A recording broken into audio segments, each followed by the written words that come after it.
ইয়া আইয়ুহাল্লাযীনা আমানু, হে ঈমানদারেরা, আল্লাহ পাক রব্বুল আলামিন तमाम পৃথিবীর মানুষ এবং ঈমানদার যারা আছে সবাইকে স্পষ্ট করে বলতেছেন, ইয়া আইয়ুহাল্লাযীনা আমানু কু আনফুসাকুম ওয়া আহলিকুম নারা। আল্লাহ পাক রব্বুল আলামিন বলতেছেন, হে পৃথিবীর মানুষেরা, হে ঈমানদারেরা, তোমরা কি করো? নিজেও জাহান্নামের আগুন থেকে বাঁচো, অপরকেও জাহান্নামের আগুন থেকে বাঁচাও। তোমাদের আহলিয়া সন্তান যারা আছে, তোমাদের বিবি যারা আছে, ভাই যারা আছে, বোন যারা আছে, তাদের কি করো? জাহান্নামের আগুন থেকে বাঁচাও। প্রথম আল্লাহ পাক রব্বুল আলামিন বলতেছেন, নিজে জাহান্নামের আগুন থেকে বাঁচো, তারপরে কি করো? তোমার আহলিয়া সন্তান যারা আছে তাদেরকেও জাহান্নামের আগুন থেকে বাঁচাও। প্যারা হাজিরিন, এই কাকড়াচালার মুসল্লিরা এই জাহান্নামের আগুন থেকে নিজে বাঁচার জন্য, অপরকেও বাঁচানোর জন্য এই সুন্দর জালিসুর রহমান জান্নাতের বাগান বানাইছেন।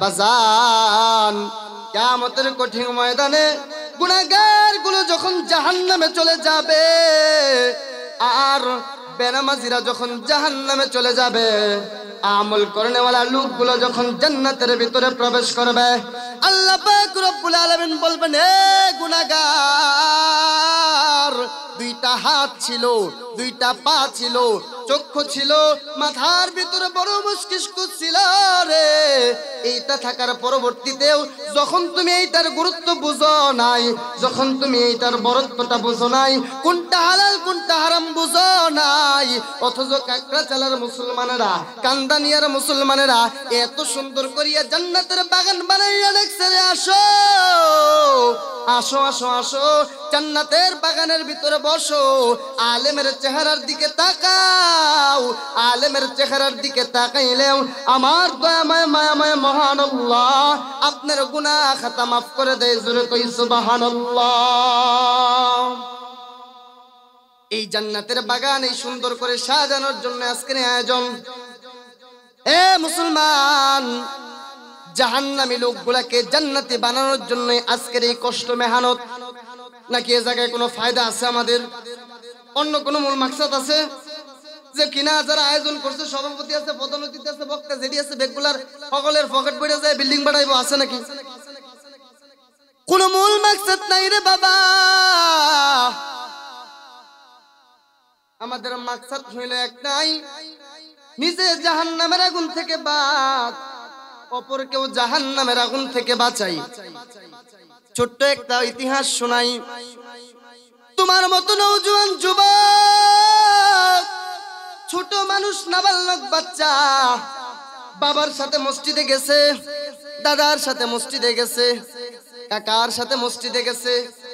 ইন্টিমেট টাইমে মসজিদের ভিতরে যাওয়ার পর যখন কিনা নামাজ শেষ হয়ে গেছে, নামাজ শেষ হয়ে যাওয়ার পর ওই ছোট নাবালক বাচ্চাটা, শিশুটা মসজিদের এক কোণার ভিতরে কান্না করতেছে, কোণার ভিতরে কান্না করতেছে।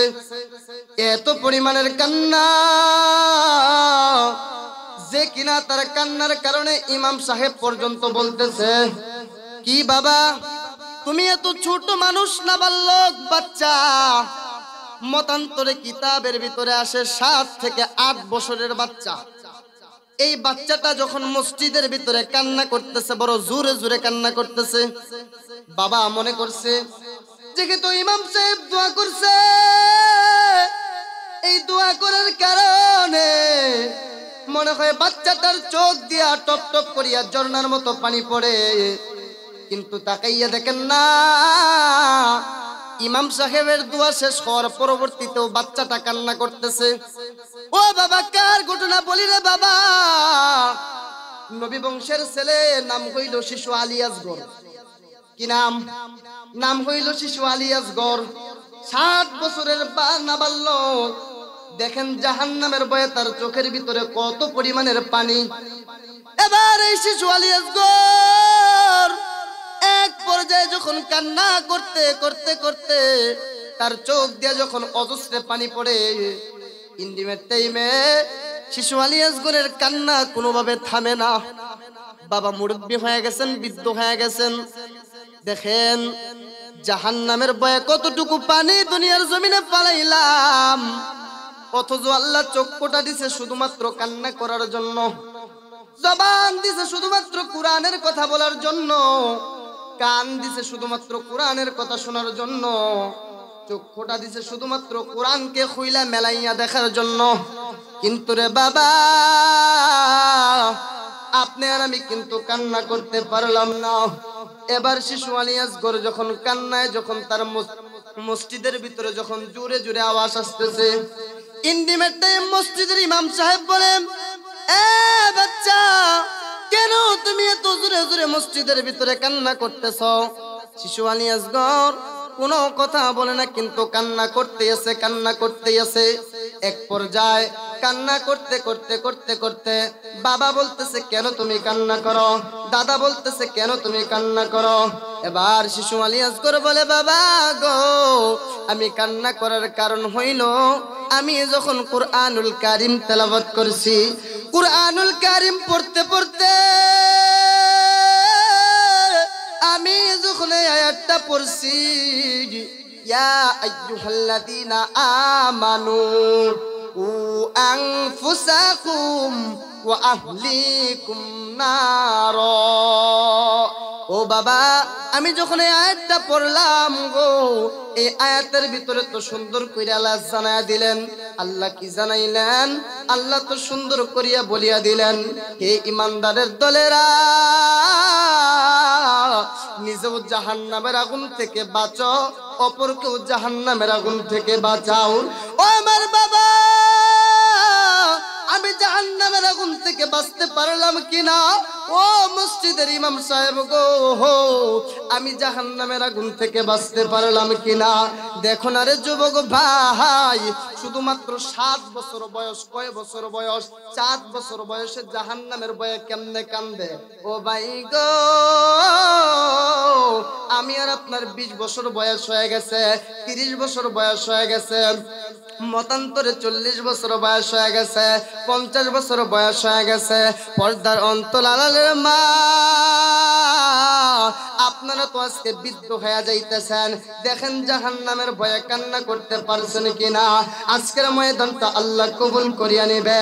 আজকের মাহফিলটা এলাকার জন্য রহমত, আজকের মাহফিলটা এলাকার জন্য বরকত। তাই বাবা বলছি, বলবো বলে যাই, ওই জাহান্নামের ভয়ে ময়দানের ভিতরে 1 ফোঁটা পানি ফলাইতে পারেন কিনা দেখেন। ওরে বাবা, দিলটা নরম করিয়া বসো গো, 1 ফোঁটা চোখের পানি যদি পালাইতে পারো, আজকের ময়দানটা তোমার জন্য কবুল হয়ে যাবে। ইন্টিমেট টাইমে শিশু আলী আসগর যখন জাহান্নামের ভয়ে কান্না করতেছে, মসজিদের ভিতরে ইমাম সাহেব বলে, কেন তুমি কান্না করো? বলে, আমি যখন এই আয়াতটা পড়ছি, এই আয়াতের ভিতরে যখন পাইছি আল্লাহ জাহান্নামীদেরকে ডাক দিছেন আর মুমিনদেরকে ডাক দিছেন, ডাক দিয়া বলতেছেন, নিজেও জাহান্নামের আগুন থেকে বাঁচো, অপরকেও জাহান্নামের আগুন থেকে বাঁচাও। বাবা গো, আমি জাহান্নামের আগুন থেকে বাঁচতে পারলাম কিনা? আমিও তো মুমিন হতে পারি, আমিও তো মুসাফির হতে পারি, মুমিন হতে পারি, আল্লাহর পেয়ারা বান্দা হতে পারি।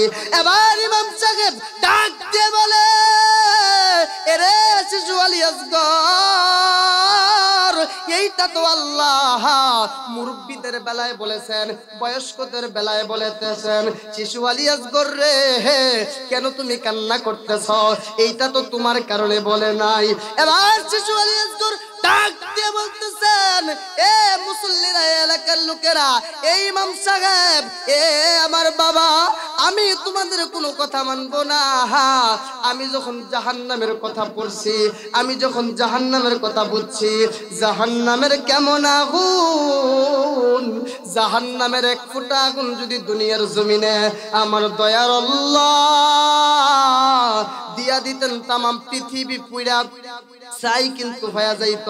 আমি শিশু আলী আসগর যখন পড়ছি, আমি আমি আমি আমি আমি আলী আসগর কান্না করার কারণ হইল, আমি আলী আসগর কান্না করার কারণ হইল, আমিও তো মুমিন হতে পারি, আমিও তো ইমানদার হতে পারি, আমি জাহান্নামের আগুন থেকে বাঁচলাম কিনা।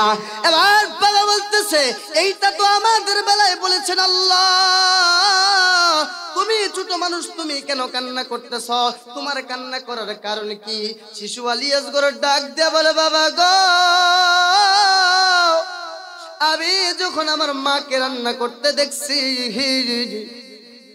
আমার মা যখন চুলার ভিতরে আগুন জ্বালায়, আমার মা যখন চুলার ভিতরে প্রথম রান্নাটা বসায়, আমি তাকাইয়া দেখছি আমার মা কিন্তু বড় বড় খড়িগুলা লাকড়িগুলা আগে দেয় না, আমার মা কিন্তু ছোট ছোট খড়িগুলা লাকড়িগুলা আগে দিয়ে আগুনটা কিন্তু জ্বালায়।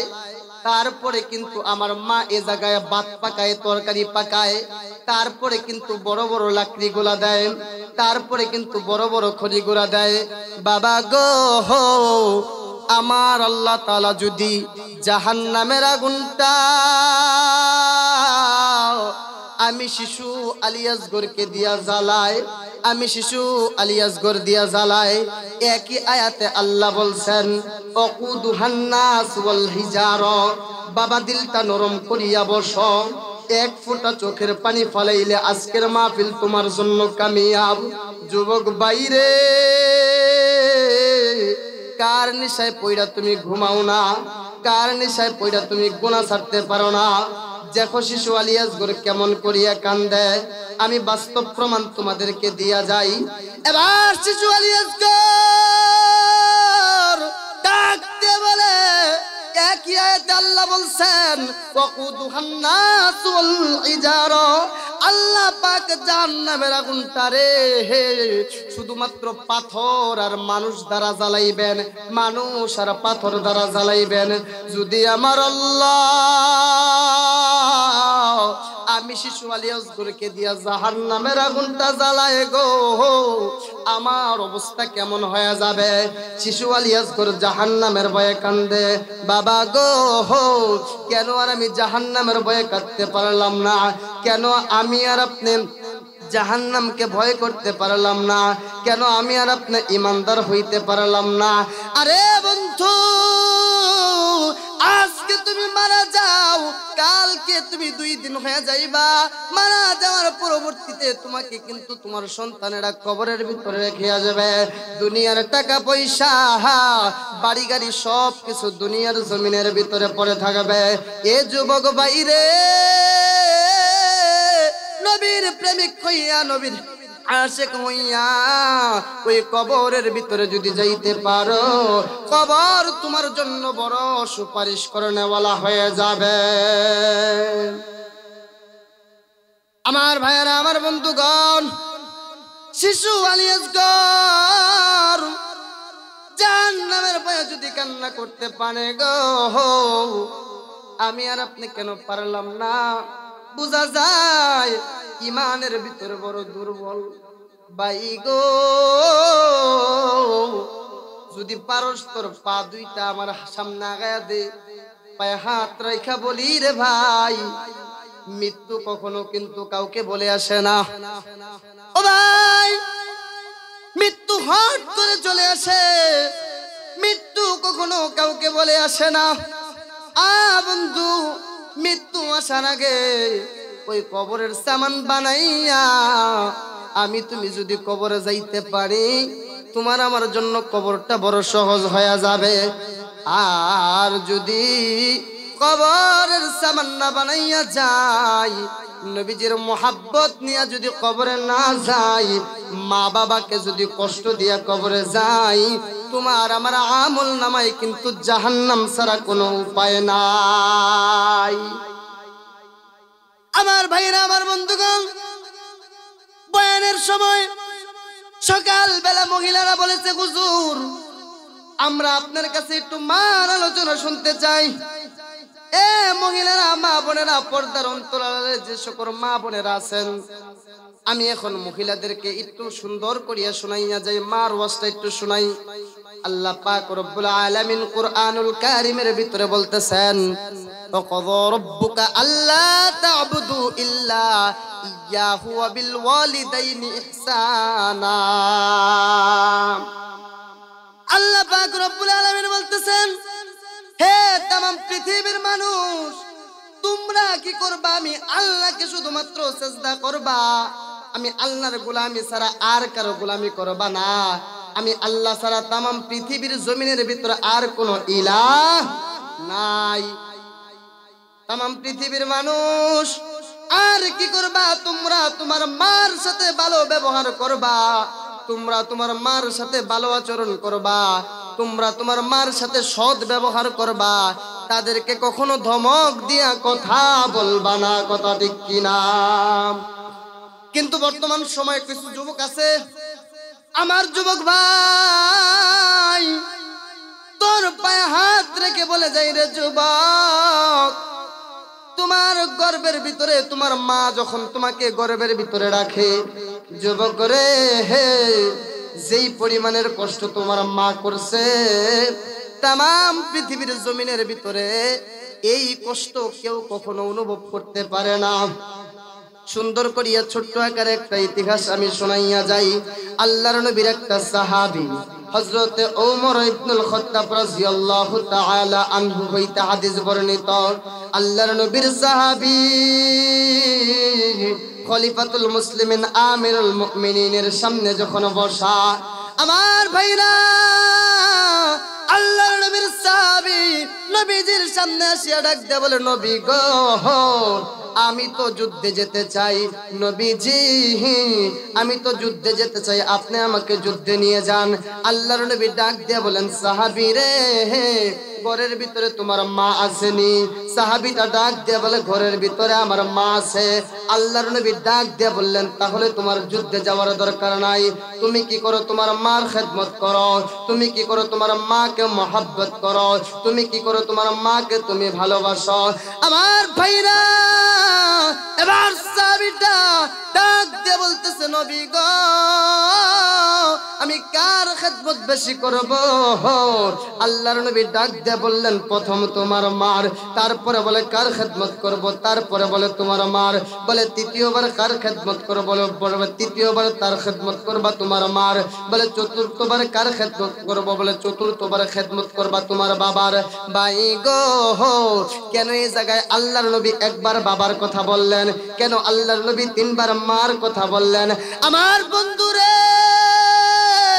কারণ তাম পৃথিবীর জমিনের ভিতরে মা তিন জায়গায় যেই পরিমাণের কষ্ট করে, হে, তাম পৃথিবীর কেউ কোনো কষ্ট করবে না। এক জায়গার কষ্টটা হইল, তুমি আর আমি যখন গর্ভের ভিতরে ছিলাম, 8 মাস 9 মাস যখন গর্ভের ভিতরে ছিলাম গো, তোমার আমার মা যেই পরিমাণের কষ্ট করছে, এই কষ্টটা তাম পৃথিবীর জমিনের ভিতরে কেউ অনুভব করতে পারে না, কেউ কল্পনাও করতে পারে না। তার চেয়ে বড় কষ্টটা হইল, তুমি যেই দিন দুনিয়ার জমিনে আসছো রে যুবক ভাই, তুমি যেই দিন দুনিয়ার জমিনে আসছো, তোমার মা দৌড়ায় দৌড়ায় দৌড়ায় খালার কাছে যায়, ফুফুর কাছে যায়, পেটের ভিতরে বাচ্চাটা প্রসব করবে, কালকে প্রসব করবে, আজকে প্রসব করবে। তুমি ছোট মানুষ পেটের ভিতরে আছো রে ভাই, দিলটা নরম করিয়া এক ফোঁটা চোখের এই কান্দানিয়ার জমিনের ভিতরে মাটির ভিতরে এক ফোঁটা চোখের পানি ফালাইতে পারস নাকি? দেখ, তোমার যখন ছোট্ট পাটা তোমার মার পেটের ভিতরে, তুমি তোমার মার পেটের ভিতরে এত জোরে জোরে লাথি মারো, তোমার মা শুধু ওরে বাবা রে, ওরে মা রে বইলা কিন্তু কান্না করে লাগায়া দেয়। যুবক ভাই রে, দেখোস কি মার জন্য এক ফোঁটা চোখের পানি ফালাইতে পারস নাকি? এই একটা কষ্ট হইল। আল্লাহর নবী বললেন এই একটা কষ্টের কথা, কারণ মা যখন তোমাকে জন্মের সময়, প্রসবের সময় এক জায়গার ভিতরে যখন তোমাকে প্রসব করছে, ভাই গো, ওই কষ্টটা তাম পৃথিবীর জমিনের ভিতরে কেউ করতে পারে না। দ্বিতীয় নাম্বার কষ্টটা হইল, আমার ভাইরা, তুমি আর আমি যখন ছোট ছিলাম, তুমি আর আমি যখন বুঝমান না, তোমার আমার মা যখন তোমাকে আমাকে কোলে নিয়া বাবার সাথে খাইতে বইছে, ফুফুর সাথে খাইতে বইছে, খালার সাথে খাইতে বইছে ওই টাইম তুমি যখন তোমার মার কুলের ভিতরে প্রস্রাব করিয়া দিছ, ওই টাইম তুমি যখন তোমার মার কুলের ভিতরে পায়খানা করে দিছ, তোমার মা কানাটা কিন্তু ফালাইয়া দেয় না, তোমার ধাক্কা মাইরা কিন্তু মাটিতে ফালাইয়া দেয় না, জমিনে ফালাইয়া দেয় না। তোমার ফুফু নাক শিখতায়, তোমার বোন নাক শিখতায়, তোমার মা সুন্দর করিয়া চুল দিয়া জড়াইয়া কানার প্লেটটা এক পাশে রাইখা, তোমার মা এত সুন্দর করিয়া তোমাকে মোহাব্বত করে। ভাই গো, 2 নাম্বার কথা গেল, 3য় নাম্বার কথা হইল বাজান রে, তোমার মা যখন তোমাকে এত পরিমাণে লালিত পালিত কষ্ট করে, তোমার মা যখন তোমাকে এত পরিমাণে সুন্দর করিয়া বড় করে, তামাম পৃথিবীর জমিনের ভিতরে শত শত ভুল করার পরবর্তীতে একদিন ভুল করছো, দেখছো রে তোমার বাবা ঘর থেকে বের করে দিছে, কিন্তু তোমার জনম দুঃখিনী মা এর বেলা একটু দেরি কইরা বাড়িতে ফিরছ, তোমার মা কিন্তু জানালা দিয়া তাকায় রইছে, তোমার মা কিন্তু দরজার আড়াল দিয়া তাকায় রইছে। ঘরের একটা কাঁঠাল পাতা যখন তোমার মার ঘরের চালের উপরে পড়ে রে, তোমার মা সুন্দর করে ডাক মারে, এ আব্দুল্লাহ, এ আব্দুর রহমান আইসনি। অথচ কাঁঠালের পাতা কিন্তু পড়ছে। এই যে তোমার মার একটা মোহাব্বত রে যুবক, ওই মাটারে কেমনে কষ্ট দেশে যুবক, পায়ে হাত রাইখা আজকে কান্দানিয়ার জমিন থেকে বলে যাই, যাদের মা নাই বাবা 2টা হাত আগাও, কার মা নাই বাবা 2টা হাত আগাও না রে বাবা, কার মা নাই। আল্লাহ তুমি তাকাইয়া দেখো, আবার বাবাজিদের চোখ দিয়া পানি পড়তেছে, এই যুবকটার চোখ দিয়া পানি পড়তেছে, যুবকটার মা নাই, এই যুবকটাকে তুমি কবুল করো। যার মা নাই তার মতো ভাবি তামাম পৃথিবীর জমিনের ভিতরে কেউ নাই। আহারে যুবক ভাই, আজকে মায়ের জন্য কান্দানিয়ার জমিনে 1 ফোঁটা চোখের পানি কোন যুবক ফালাইবা? এবার হাতটা নামাইয়া দেখাও কার বাবা নাই। যাদের বাবা নাই হাতটা গানার যুবক, এ যুবক ভাই, এই জায়গায় কার জানি মা নাই রে, এই জায়গায় কার জানি বাবা নাই, এই জায়গায় এমন ইতিম আছে যে মাও নাই বাবাও নাই।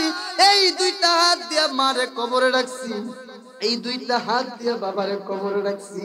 আহারে যুবক, আর যাদের বাবা আছে হাতটা আগাবি, এ যুবক যাদের বাবা আছে হাতটা আগা। আমি সমস্ত যুবককে দেখতে চাই, মাশাআল্লাহ মাশাআল্লাহ, বাবার খেদমত করবি রে যুবক, বাবাটারে কখনো কষ্ট দিবি না, হাত নামাও। আমার ভাইরা, এই একটা কষ্ট তোমার মা তামাম পৃথিবীর জমিনের ভিতরে যেই পরিমাণের করছে, ওই পরিবারের কষ্ট কেউ করব না। তাই বাবারে, যাদের মা দুনিয়ার জমিন থেকে চলে গেছে, তাদের মতো পুরা কপালার কারো নাই। মারে যদি কোনো কষ্ট দিয়া থাকো,